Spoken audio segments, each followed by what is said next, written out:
यकीनन आपने ये तिलावत सुनी और मेरा आज जो उन्वान है, जिस सबक की तरफ हम जाएंगे, जिस लेसन को आज हम देंगे या जिस मौजू पर आज खुदा के कलाम में से हम बरकत पाएंगे, वो 28वीं आयत है। मेरी मरकज़ी आयत 28वीं आयत है, वो मैं आपकी खिदमत में दोबारा रीड करना चाहता हूँ। मत्ती की अंजील उसका 15वां बाब और उसकी 28वीं आयत में लिखा है। इस पर यीशु ने जवाब में से कहा, ऐ औरत, तेरा ईमान बहुत बड़ा है। क्या कहा खुदा यीशु मसीह ने? ऐ औरत, तेरा ईमान, ऐ औरत, तेरा ईमान। इस साल के 6 माह गुजर चुके हैं और अगस्त आने वाला है।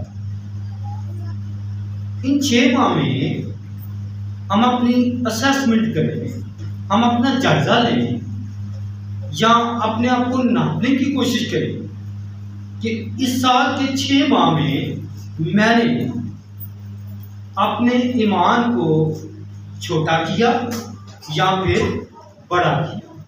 आज का क्वेश्चन ये है कि हम अपने ईमान को कैसे बड़ा कर सकते हैं, हम अपने ईमान को कैसे बढ़ा सकते हैं, हमारे ईमान का म्यार कैसे बुलंद हो सकता है। यीशु मसीह ने इस खतून की तारीफ की है और ये कहा कि तेरा ईमान बहुत बड़ा है। हम कई मरतबा हवाला जात को पढ़ते हैं, लेकिन जब खुदा का रूह कुछ आपको आपकी जिंदगी के मुताबिक खुदा का कलाम मिल जाता है तो यकीनन आप बरकत पाते हैं। 4 बातें ईमान के बारे में मैं आपके सामने रखूंगा कि यह खतून ईमान की तारीफ क्यों हासिल कर लेती है, क्यों कर खुदा यीशु मसीह ने ये कहा कि तेरा ईमान बहुत बड़ा है। 3 उसके सामने मुश्किलात थी, 3 हर्डल्स उसके सामने आए और कलाम मुक़द्दस में काफ़ी ज़्यादा हैं, लेकिन मेरी नज़र में 3 ऐसी मुश्किलात हैं जिसमें से वो गुजर कर वो खुदा यीशु मसीह के पास पहुंचती है और खुदा यीशु मसीह ने ये कहा कि तेरा, ऐ औरत, तेरा ईमान बहुत बड़ा है। नंबर 1, इस खतून की बेटी बदरूह गिरफ्ता है और साथ साथ यूं लगता है कि वो बीमार भी, और कई इलाज मुआवजा, कई तरह से लोगों से दुआ करवाने से इस बेटी के अंदर से अभी तक बदरूह निकली नहीं है। ये सूर और सैदा की सरहदों को छोड़ते हुए खुदा यीशु मसीह के पास जब खुदा यीशु मसीह गुजरे थे तो वहां से खुदा यीशु मसीह को देखती है, और जब ये देखती है तो ये ना सिर्फ अपने घर से निकली, अपने इलाका से निकली, बल्कि वो शोर भी मचा रही है। उसके शोर के अंदर जो कुव्वत ईमान की है वो ये है, आए खुदावन मुझ पर रहम कर। उसकी एक प्रेयर है, उसकी एक दरखास्त है, एक उसकी मिन्नत है, इल्तिजा है, और वो इल्तिजा है, आए खुदावन इब्ने दाऊद मुझ पर रहम कर। और वो चाहती है कि उसकी बेटी जो है वो ठीक हो जाए, उसकी बेटी जो बिस्तर पर पड़ी है वो तंदुरुस्त हो जाए। तो 3 मैंने बताया कि मुश्किलात क्या थी जिसके सबब से खुदा यीशु मसीह ने कहा कि ये ईमान दूसरे ईमान रखने वालों से बड़ा है। खुदा यीशु मसीह ने अपने शागिर्दों से बड़े सफाई के साथ ये कहा कि अगर राई के दाने के जितना भी ईमान होगा तो क्या होगा, तुम पहाड़ से कहोगे वो क्या होगा, सिरक जाएगा। राई के दाने के जितना ईमान। और यहाँ पर खुदा यीशु मसीह ने कहा, ऐ औरत, तेरा ईमान बहुत बड़ा है। ये भी तालीम दी गई है कि थोड़ा सा ईमान भी आपके लिए बरकत का बायस बन सकता है। अगरचे बहुत बड़ा ईमान भी आपके लिए बरकत का बायस हो सकता है। तो पहला पॉइंट जो मैं आपके सामने रखना चाहता हूँ, लिखा खुदा के कलाम में, जब आप 22वीं आयत को पढ़ेंगे तो यहाँ पर लिखा है, और देखो एक केनानी औरत, क्या लिखा है? देखो एक केनानी औरत क्या करती है, ये उन सरहदों से निकली और पुकार कर कहने लगी, आए खुदा ने इब्ने दाऊद मुझ पर रहम कर। पहली मुश्किल ये थी यीशु के पास पहुंचने के लिए कि ये केनानी है, इसका मदद, इसका दीन, इसका देवता या खुदा यीशु मसीह नहीं है, आसमान का खुदा नहीं है, ये गैर कौम, ये कनानी, ये यूनानी देवताओं की इबादत करने वाली खातून और सुनफरी है, और कनानी होने के बावजूद ये खुदावंद यीशु मसीह को अपना पर्सनल गॉड मानती है।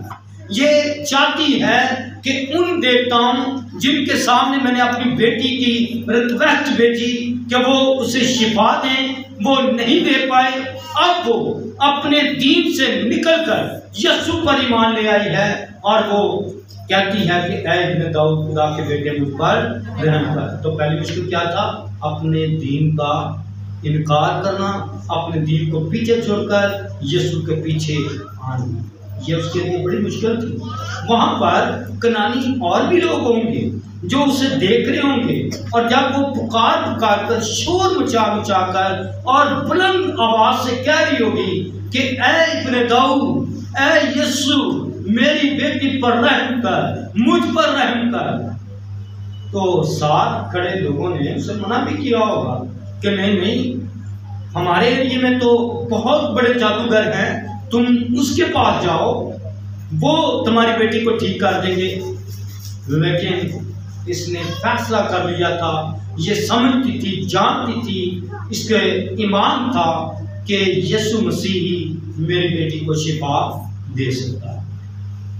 आज कितनी माएँ हैं जो अपने बेटों के लिए, अपनी बेटियों की मुश्किलात को जानते हुए भी यीशु मसीह को पुकारती हैं?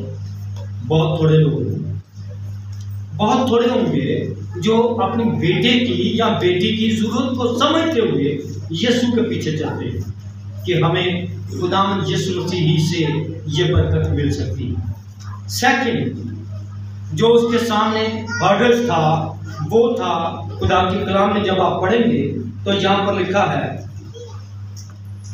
जब आप पढ़ेंगे 22वीं आयत, तो यहाँ पर लिखा है खुदा के कलाम में कि वो बुलंद आवाज से कहती है, पुकारती है, शोर मचाती है, दुआ करती है, रिक्वेस्ट करती है, ऐ खुदावंद इब्ने दाऊद मुझ पर रहम कर। और खुदावंद यीशु मसीह उसकी आवाज़ को सुनते ज़रूर हैं।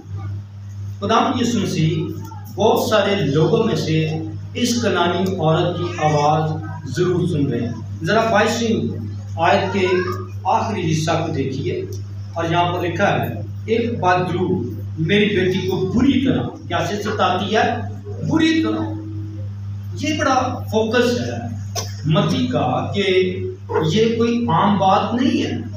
बदरूहें तो खुदावंद यीशु मसीह को देखती कह देती हैं कि ऐ खुदा के बेटे, तू वक्त से पहले ही हमें बर्बाद करने के लिए, तबाह करने के लिए, खत्म करने के लिए आया है। ऐसा कर कि हमें सूरों में भेज। बदरूहें खुदावंद यीशु मसीह को देखते ही चिल्ला उठती थी, लेकिन यहाँ पर मती बड़ी सफाई के साथ ये नोटिस कराना चाहता है, ये आप कलीसिया को बताना चाहता है कि ये बदरूह सताती है, इतना सताती है कि वो ये बेटी बीमार हो जाती है, ये ऐसी हालत में चली जाती है कि कई कई दिन वो बिस्तर पर से उठ नहीं पाती। और 23वां, जब आप 23वीं आयत को पढ़ेंगे तो यहाँ पर सेकंड जो हर्डल्स है वो आपको नजर आएगा। सेकंड जो उसके सामने मुश्किल थी वो नजर आती है। आइए जरा देखिए, लिखा है खुदा के कलाम में 23वीं आयत में, मगर उसने कुछ जवाब ना दिया, मगर उसने कुछ जवाब। कितनी हैरानगी की बात है, एक बंदा, एक खातून बुलंद आवाज से पुकार रही, इतनी भीड़ में से आवाज खुदा यीशु मसीह के पास पहुंच भी रही हो, और खुदा यीशु मसीह क्या है, खामोश, कोई जवाब नहीं दे रहे। खुदा यीशु मसीह का खामोश होना, ये भी उसके लिए एक बहुत बड़ी प्रॉब्लम थी, ये भी उसके लिए मुश्किल थी। कम से कम खुदा यीशु मसीह ये कह देते हैं कि हाँ तेरी बेटी ठीक हो जाएगी, तो यीशु मसीह ने कहना था तो ठीक हो जाना था। लेकिन यहाँ पर लिखा है कि खुदा यीशु मसीह क्या रहे, खामोश रहे, कोई जवाब नहीं दिया। कभी कभी हम भी थोड़ी दुआएं करते हैं, और संडे को स्पेशली हम वक्त से पहले आकर शायद चर्च में दुआ करते हैं कि नहीं आज मैंने, कुछ लोग जो हैं वो सिर्फ शायर पाने वाले दिन अतवार को इबादत में दुआ करते हैं, दिली दुआ करते हैं कि खुदा आज मुझे इस दुआ के वसीला से बरकत देगा। जवाब नहीं आता, जवाब खुदा यीशु मसीह खामोश रहते हैं, आसमानी खुदा खामोश रहता है, जवाब ही नहीं देता, दुआ चलती रहती है। कुछ वक्त गुजरने के साथ साथ मायूस हो जाते हैं। इस खातून ने इस बैरियर को, इस रुकावट को, इस मुश्किल को हटा दिया। कैसे हटा दिया? उसने वन टाइम ये कहा, क्या कहा, ऐ खुदा ने अपने दौर मुझ पर रहम कर। यहाँ पे चुप नहीं हुई, उसने ब्रेक नहीं लगा दी कि नहीं मैंने संडे को दुआ कर ली है, मैंने खुदा को रिक्वेस्ट कर दी है, अब मुझे जरूरत नहीं। अगर मेरी बेटी को शिफा देनी है तो ठीक है, खुदा मेरी बेटी को शिफा दे दे। अगर उसने मेरी बात का जवाब नहीं दिया, अब मैं घर वापस लौट जाती हूँ। अब मैंने दोबारा नहीं कहना खुदा को कि अब मेरी बेटी को शिफा। सेकंड टाइम भी उसने कहा, ऐ खुदा इब्ने दाऊद मुझ पर रहम कर। तो सेकंड उसका प्रॉब्लम ये था, सेकंड जो मुश्किल उसको आई वो ये थी कि खुदा यीशु मसीह ने उसे जवाब दिए, रिप्लाई नहीं किया, उसे आंसर ही नहीं किया। उसे यूं खातून को लगा, कनानी औरत को, कि खुदा यीशु मसीह ने शायद मेरी आवाज़ सुनी नहीं है। तो कलाम क्या कहता है कि खुदा आवाज़ सुनता है या नहीं सुनता है? लिखा है कि खुदा का हाथ छोटा नहीं है जो बचा ना सके, और उसका कान भारी नहीं है जो सुन ना सके। खुदा का कान सुन सकता है। आप दिल में दुआ करें, चाहे जबान से आवाज़ बुलंद करके आप दुआ करें, खुदा दोनों हालतों में आपकी दुआ कबूल कर लेते हैं, सुन भी लेते हैं। और यहाँ पर 23वीं आयत में लिखा है कि ये खातून को कोई जवाब नहीं मिला। इस कनानी औरत को खुदा यीशु मसीह ने कोई जवाब नहीं दिया। इसका हरगिज़ मतलब नहीं है कि खुदा की खामोशी खुदा का आंसर नहीं है। खुदा की खामोशी हमारे लिए बरकत का बायस नहीं। खुदा यीशु मसीह बेशक खामोश हैं, लेकिन खुदा यीशु मसीह ने इस खातून की पुकार और चीख और इल्तिजा सुन ली है, लेकिन अभी तक जवाब नहीं दिया है। इससे ये हम सीखते हैं कि हमें बार बार खुदा से दुआ करना है, हमें बार बार खुदा को रिक्वेस्ट करना है। तब तक हमें रिक्वेस्ट करते रहना चाहिए जब तक हमारी दुआ का जवाब हमें ना मिल जाए। आमीन। जब तक हमें दुआ का जवाब ना मिल जाए, हमें खुदा से दुआ करते रहना चाहिए। थर्ड जो बैरियर हमें नजर आता है, आइए एक और बैरियर देखिए जिसके सबब से खुदा यीशु मसीह ने कहा तेरा ईमान ऐ औरत, तेरा ईमान बहुत बड़ा है। तीसरा जो नुक्ता आपके सामने रखना चाहता हूँ, देखा मगर उसने उसे कुछ जवाब ना दिया और उसके शागिर्दों ने पास आकर उससे ये अर्ज की कि इसे रुखसत कर दे, क्योंकि वो हमारे पीछे चलाती है, शोर कर रही है, डिस्टर्ब कर रही है। शागिर्दों ने आकर खुदा यीशु मसीह को मशवरा दिया है, यीशु मसीह को अपील की है, इस खातून को कहें कि बस करें, अब चुप रहें, आप रिप्लाई नहीं कर रहे, आप जवाब ही नहीं दे रहे, इसको वापस जाना चाहिए। तीसरी बड़ी मुश्किल जो थी, पहली क्या मुश्किल थी? पहली मुश्किल ये थी कि अपने मजहब को छोड़कर यीशु के पीछे। दूसरी मुश्किल क्या थी उसके लिए? कि गुलाम यीशु मसीह का अभी तक उसके पास जवाब नहीं पहुंचा। तीसरी मुश्किल ये थी कि शागिर्दों का रवैया। शागिर्दों का रवैया क्या था? शागिर्दों को चाहिए था वो उसकी हेल्प करते, उसकी मदद करते और उसे कहते कि आप सामने आइए, खुदाम यीशु मसीह के पास खड़े होइए और फिर खुदाम यीशु मसीह को कहें, पीछे से आवाजें मत दें, बल्कि मशवरा दे रहे हैं। शागिर्दों का रवैया मनफी है।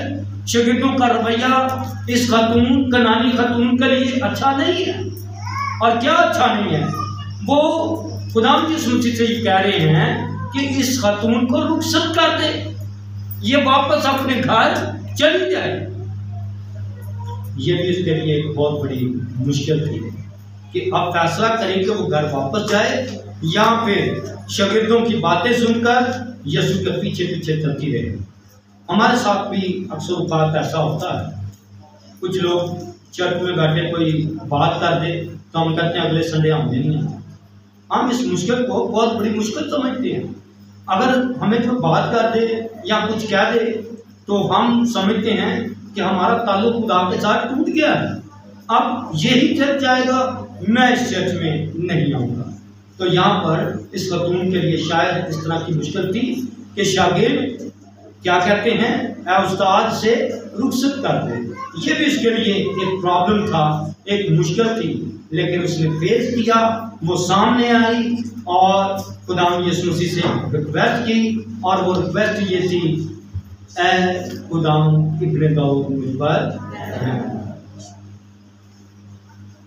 कैसी बेबसी है, कैसी दुखियारी ये माँ है जो अपनी बेटी को तड़पते हुए, बदरू के सताते हुए मंजर को देखकर उसके दिल से चीखें निकलती हैं, उसके दिमाग से हर वक्त ये बात नहीं निकलती है कि कब मेरी बेटी के साथ बदरू बुरा सलूक करेगी।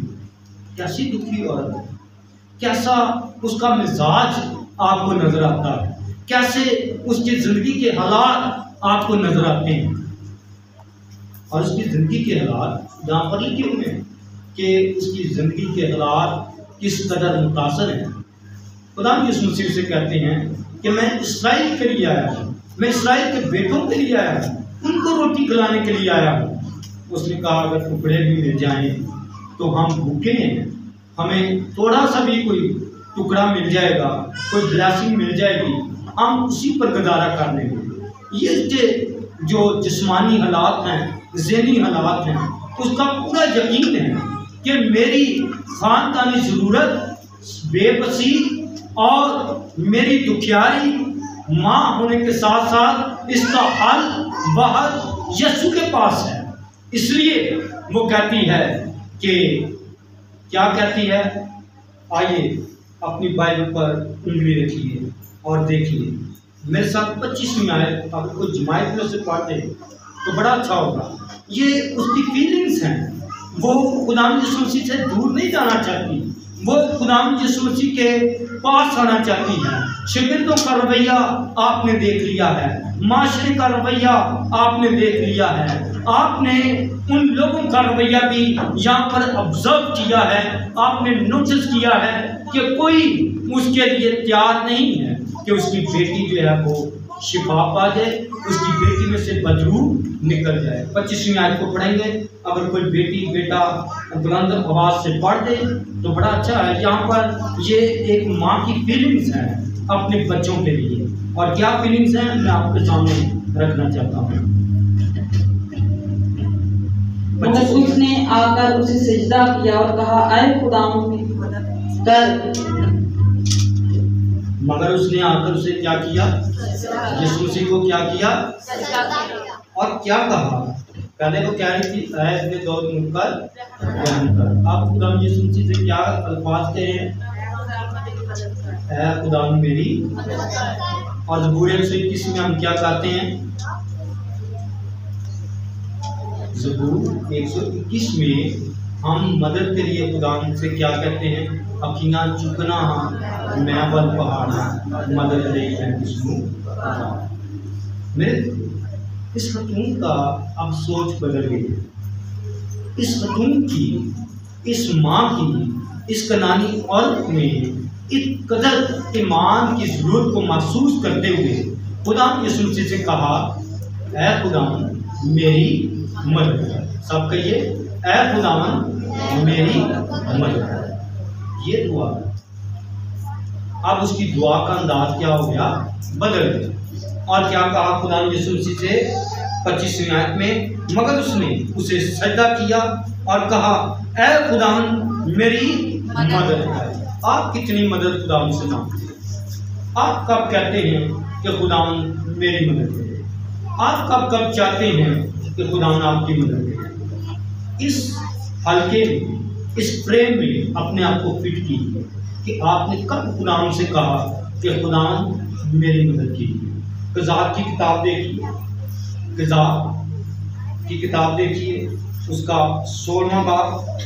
जब आप क़ज़ात 16वां बाब देखेंगे तो एक तस्वीर आपके सामने रखना चाहता हूँ कि खुदा की हालात में जब आप बेबस होते हैं, जब आप सच में खुदा के सामने बड़े नीडी पर्सन होते हैं, तो मदद कैसे मिलती है।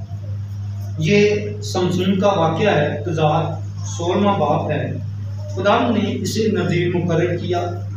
इसकी 7 लटें, 7 किस्म के उसकी लटें बनाई गई। किस्म से मुराद है बालों की जो है लटें, वो मुख्तलिफ अंदाज में 7 उसके लंबे बाल जो हैं वो गूंदे गए थे। और उसे मना किया गया था शरई तौर पर कि ना वो नशा आवर चीज़ लिए, ना ही वो अपने बालों को कटवाए। और खुदा का कलाम जो है उसके लिए ये था कि ये खुदा का नज़ीर है। इसे नज़ीर मुकर्रर किया गया। और इस नौजवान का नाम समसून। समसून कुव्वत और ताकत में जोर आता है। एक बनी इस्राइल का बड़ा ज़बरदस्त हीरो आपको नजर आता। खुदा ने इसे मना किया था कि अपनी कुव्वत का, अपनी शाहजोरी का राज नहीं बताना। और ये गैर लोगों के अंदर फंसा हुआ है। फलिस्ती के दरमियान रहता है। फलिस्तियों की एक खतून से उसे मोहब्बत हो जाती है और बार बार उस मोहब्बत के वतीले में आकर, उस जुंगल में आकर वो खतून से बार बार पूछती है कि तेरी शाहजोरी का राज क्या है। जब वो अपनी शाहजोरी का राज बता देता है तो आए ज़रा समसून की मुश्किलात का मुताला कीजिए। जब वो गिरफ्तार हो जाता है, बाल काटे जाते हैं, खुदा का रूह उससे जुदा हो जाता है, तो आप खुदा के कलाम से पढ़ सकते हैं क़ज़ात उसका 14वां बाब, क़ज़ात उसका 15वां बाब। और जब आप आगे बढ़ेंगे तो आपको 16वें बाब के अंदर समसून की मुश्किलात बड़ी अहम नजर आएंगी। लेकिन मैं ज़्यादा तफसील के साथ इसमें नहीं जाना चाहूँगा। सिर्फ ये कहूँगा कि जो पहली उसके लिए मुश्किल आई वो ये थी, 21वीं आयत में लिखा है कि जब फिलिस्तीन उस पर चढ़ आते हैं और वो नींद से जाग जाता है और देखता है कि उसके बाल कटे हुए हैं और खुदा का रूह उससे अलग हो चुका है। 21वीं आयत में लिखा है, मैं पढ़ता हूँ। तब फिलिस्तियों ने उसे पकड़कर उसकी आंखें निकाल दी। उसकी आंखें क्या की? आंखों के बगैर वो देख नहीं सकता, अपने दुश्मनों को नहीं देख सकता था कि उसके दुश्मन कौन है फिलिस्ती। लेकिन कौन है जो उसको थप्पड़ मार रहे हैं, कौन है जो उसको धूंसे मार रहे हैं, कौन है जो उसको बुरी तरह तशद्दुद कर रहे हैं। पहला जुल्म उसके साथ अपनी शाहजोरी के अंदर अफेक्ट हुआ, वो था उसकी दोनों आंखें चली गई। अब वो अंधा था, अब ये आंखें वापस नहीं आने वाली थी। उसको अपनी शाहजोरी, अपना रूहानी राज बताने का नुकसान ये हुआ कि उसकी जिस्मानी आंखें चली गई। सेकंड, जब आप पढ़ेंगे तो यहाँ पर लिखा है, तब फिलिस्तीनियों ने उसे पकड़कर उसकी आंखें निकाल डाली और उसे गदहा में ले गए, गदहा में ले गए और पीतल की बेड़ियों से उसे जकड़ दिया, टूटे ही नहीं। वो जानते थे कि लकड़ी की, लोहे की अगर इससे बेड़ियां डालें तो इसने जोर लगाना है तो ये क्या होंगी, टूट जाएंगी। पीतल उस वक्त का यूं लगता है पढ़ने से एक बेहतरीन धात थी, ना टूटने वाली धात थी। इसके बर्तन इस्तेमाल किए जाते थे और उसकी बेड़ियां बनाकर समसून के पाँव में लगा दी और उसे चलने में क्या हुई, मुश्किल और दिक्कत। आगे पढ़िए, लिखा है पीतल की बेड़ियों से उसे जकड़ा और वो क्या खाना में क्या पीसता है जी, चक्की। आंखें भी नहीं है, बेड़ियां लगी हुई हैं और काम को क्या कर रहा है, चक्की पीस रहा है कैद की हालत में। ये क्या चीज के अंदर देखें कि खुदा उसकी किस तरह से मदद करेगा। बुरी तरह से मुसीबत में फंसा हुआ है, जरूरतमंद है, अपनी बेबसी का इजहार वो कर नहीं सकता, किससे करे, तब खुदा ने उसके लिए एक मदद दे दी। लिखा है तो भी उसके साल के बाद मुंडवाए जाने के बाद फिर बढ़ने लगे, अब बाल जो हैं वो निकलने लगे। अब 23वीं आयत पर गौर कीजिए, और फिलिस्तीनियों के सरदार फराहम हुए ताकि अपने देवता दाजून के लिए बड़ी कुर्बानी गुजराने और खुशी करें, क्योंकि वो कहते थे हमारे देवता ने हमारे दुश्मन समसून को हमारे हाथ में कर दिया है। समसून तो उनके लिए दुश्मन बना हुआ है, इसलिए उसे पकड़ा हुआ है। और जब आप 28वीं आयत में पढ़ेंगे, आप इसकी दुआ सुनिए, खुदा से बेबसी की हालत में, जिस तरह से कनानी औरत ने कहा ऐ खुदा क्या कर मेरी मदद कर। अब समसून की दुआ बेबसी की हालत में सुनिए। 28वीं आयत में लिखा, तब समसून ने खुदा से फरियाद की और कहा ऐ मालिक खुदा, मैं तेरी मिन्नत करता हूँ कि मुझे याद कर, मुझे याद कर, और मैं तेरी मिन्नत करता हूँ आए खुदा फकत इस दफा और भी तू मुझे जोर बख्श, ताकि मैं कंबार की फिलिस्तीनियों से अपनी दोनों आंखों का बदला लूं। दोनों आंखों का बदला लेना चाहता है, लेकिन कैसे खुदा की मदद के बगैर वो बदला नहीं दे सकता। खुदा ने उसे जोर दिया और उसने दोनों पिलर्स जहाँ पर पूरी बिल्डिंग खड़ी थी वो गिरा दिए और अपने दुश्मनों का उसने क्या दिया, बदला। तो खुदा बेबसी मुश्किल हालत में क्या करता है, मदद करता है। दुआ में क्या करनी है, ऐ खुदा मेरी मदद कर। जब आप लूका की इंजील पढ़ते हैं तो वहाँ पर भी एक बड़ी प्यारी वाक़या लिखा है, वहाँ पर एक खूबसूरत तमसील हमें मिल जाती है। और वो तमसील क्या है, मुसरफ बेटी वो बड़ी खुशी खुशी अपने घर से निकलता है, लेकिन एंड उसका क्या है, नतीजा उसका क्या है, बेबसी। जो खाना सूअर खाते हैं वो फलियाँ उसकी खुराक, अच्छी खुराक उसके लिए मुयसर नहीं है। जो गंदे माहौल में वो रह रहा है, अंदाज़ा कीजिए कि अपने घर की याद में वो कहता है हमारे घर के नौकर जो हैं वो मुझसे कई दर्जे अच्छे हैं, अच्छे कपड़े पहनते हैं, वक्त पर खाना खाते हैं, साफ सुथरे रहते हैं, और मैं जहाँ सूरों के साथ गंद में। बेबसी वापस जाना चाहता है, जूते टूट गए हैं, कपड़े फटे हुए हैं, शर्मिंदगी भी आ रही है कि जब मैं अपनी शक्ल दिखाऊंगा तो मोहल्ले वाले क्या कहेंगे, मेरा बाप क्या कहेगा, वो मुझे पागल समझकर घर से शायद बाहर निकाल दें।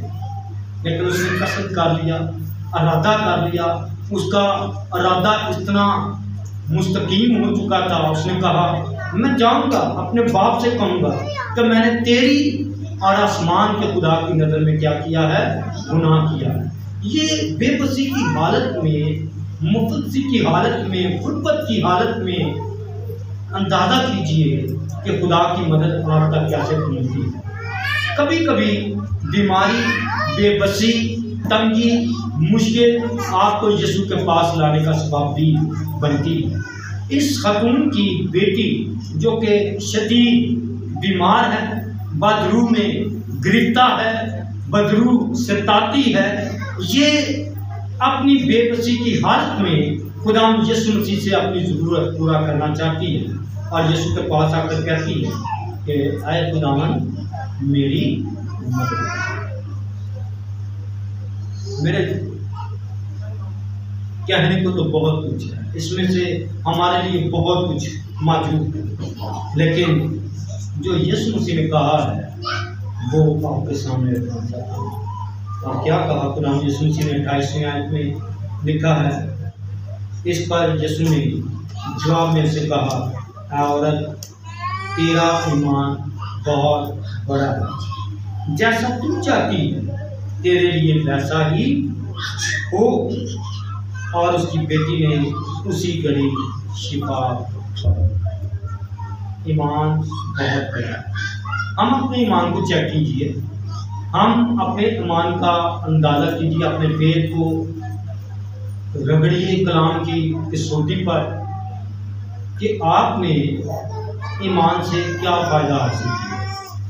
कभी कभी हम कहते हैं मेरा ये खुदा के बड़ा ईमान, लेकिन हमने किसी तरह का अपने ईमान का इजहार खुदाम से नहीं किया। 100% हमने खुदाम से ईमान का कोई फ़ायदा नहीं लिया होता। इस खातून ने जो गैर कौम, इसने खुदाम पर ईमान लाकर ये साबित कर दिया कि उसका ईमान बहुत बड़ा है। और क्या ईमान बड़ा है? यीशु मसीह ने भी उसे ईमान की तसल्ली कैसे दी कि जैसा तेरा ईमान है वैसे ही तेरे वास्ते हो। आप जैसे ईमान के साथ खुदा से कुछ मांगते हैं वैसा ही आपको मिल जाता है। तो आज का मौजू है कि इस साल के मिड से आगे गुजर जाने के बाद हम अपने ईमान को चेक करें कि मेरा ईमान छोटा हुआ है 6 माह में या फिर मेरा ईमान बड़ा हुआ है। मैंने अपने ईमान को बुलंद किया है या अपने ईमान को छोटा किया है। अब बुलंद करने और इसको बढ़ाने का तरीका क्या है? लिखा है कलाम के सुनने से क्या पैदा होता है? ईमान। और ईमान कैसे पैदा होगा? सुनना मसीह के कलाम से। जब आप खुदा का कलाम सुनेंगे तो आपको खास किस्म की बरकत मिलेगी। और वो खास बरकत क्या है आपके लिए जो है खुदा के कलाम में? वो है ईमान। आपका ईमान तरोताज़ा हो जाएगा, आपका ईमान आपके अंदर जोश आ जाएगा। वही जोश जो क्रिसमस पर होता है, वही जज्बा और शौक और बातों का जब रोज़े के अयाम आते हैं, वही जज्बा और जुनून और आपके अंदर एक ईमान की लहरें जब भड़कती हैं, वो लहरें जो आपको खुदाम के करीब लेकर आती हैं। ईस्टर वाले दिन आप जब जोशीले मसीही बनकर नारे लगाते हैं और खुदाम यीशु मसीह के जी उठने के दिन को मनाते हैं, वही जोश आपके अंदर उस वक्त पैदा हो जाता है जब आप अपने ईमान का एनालिसिस करते हैं, आप अपने ईमान को जानने की कोशिश करते हैं कि मैंने इन 6 माह में अपने ईमान को बढ़ाया है या फिर कम किया है। ईमान कैसे बढ़ेगा? नंबर 1, आप खुदाम की इबादत कीजिए। यहाँ पर लिखा है इस खातून ने यीशु मसीह को सजदा किया। इबादत यानी सजदा करना खुदाम को। फिर आप दुआ कीजिए, 1 बार नहीं, 2 बार नहीं, बल्कि बार बार खुदाम से दुआ कीजिए। और ये दुआ क्या थी? ऐ खुदाम पर रहम कर। हमारी दुआ क्या होती है? हमें पैसे ज़्यादा मिल जाए। हमारी दुआ होती है हमें अच्छा घर मिल जाए। हमारी दुआ होती है हमें कोई मोटर मिल जाए। हमारी दुआ होती है कि हम तंदुरुस्त हो जाएं। लेकिन कभी आपने ये दुआ की कि ऐ खुदा मुझ पर रहम कर। ये हमारी बुनियादी ज़रूरतें हैं, ये हमारी ज़रूरत है। खुदा जानता है, खुदा का कलाम मत्ती के अजीब 6 बाब में बयान कर चुका है कि खुदा आसमानी बाप जानता है कि तुम किन किन चीज़ों के मोहताज हैं। लेकिन खुदा क्या चाहता है, कभी ये भी दुआ कीजिए, आए खुदाम मेरी मदद कर।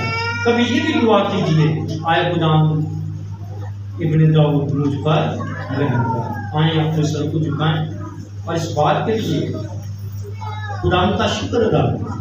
अगर आज की कलाम के वसीला से आपको बरकत मिली है, आपको समझ मिली है, आपके दिल में कुछ जोश पैदा हुआ है कि हम अपने ईमान को चेक करें, हमारा ईमान बड़ा है या छोटा है। ईमान कभी छोटा बड़ा नहीं होता, लेकिन यीशु मसीह ने इस अंदाज से ये कहा कि तेरा ईमान बड़ा है, क्योंकि वो गैर कौम से थी।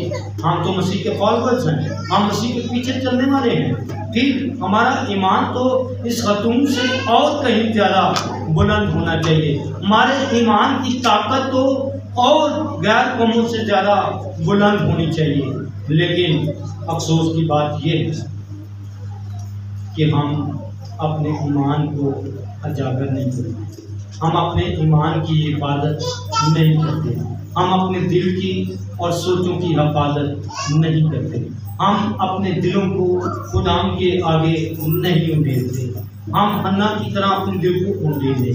आप जिस तौर से भी अपने दिल में दुआ करेंगे, जैसे अल्फाज भी आप खुदाम से कहेंगे, वो आपको जरूर बरकत देगा। आए सर को झुकाएं, वैष्णवी भट्टी के साथ मिलकर हम दुआ करेंगे आज के कलाम के लिए, आज की सारी बरकत के लिए। शुक्रगुजारी कीजिए अपने दिलों में।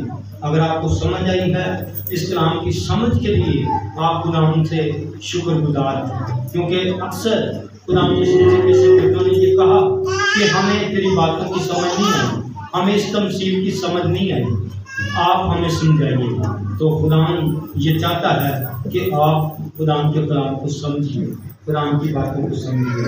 आए हम